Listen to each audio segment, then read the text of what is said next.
Bismillahirrahmanirrahim. Assalamualaikum warahmatullahi wabarakatuh. Berjumpa lagi kita dalam channel saya. Hari ini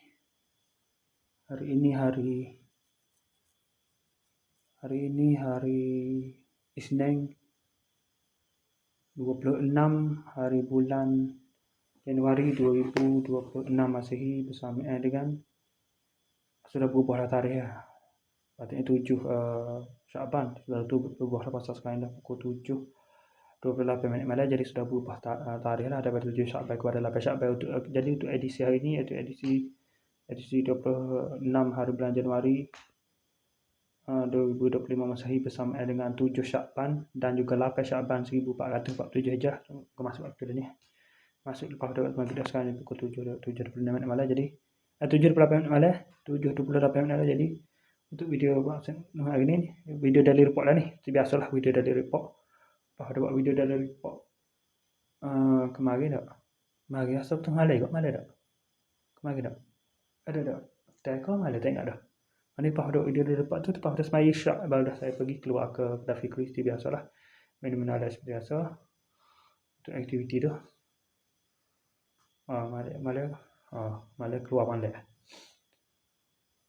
Di pagi tak? Yalah, dalam sesi pagi saya keluar ke kedai.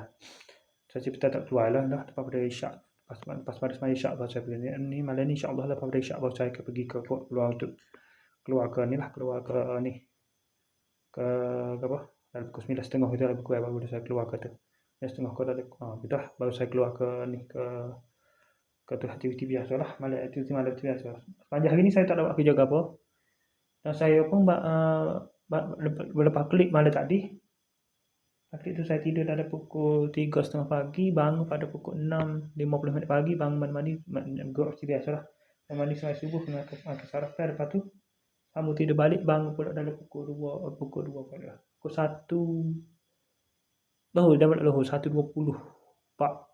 tengah hari. Lepas tu adik-adik main internet ke apa, ada adik-adik video. Bangun pula pada pukul 3:30 baru semaya Zuhur. Lepas tu semaya Asar pula pada pukul 6:30 baru main Asar. Lewat sangat dekat main edit video dengan main internet itulah. Sambil main Facebook itu. Lepas tu pas semaya maghrib tadi terus buat video ni.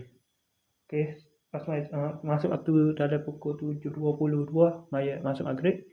Lepas tu terus semaya maghrib. Ambil wuduk terus semaya maghrib. Lepas pada semaya maghrib terus mari sinilah. 7:28. 7:28 ni. Terus siap-siap terus mari ke sini lagi untuk buat video daily report ni. Okey, saya sekadar untuk sesi video daily report kita untuk hari ini. Assalamualaikum. Jumpa lagi. Bye. 7:30 dah ni tak? 7:30 dah ni lah. 7:30 terus buat video ni. Okey. Assalamualaikum. Jumpa lagi. Bye.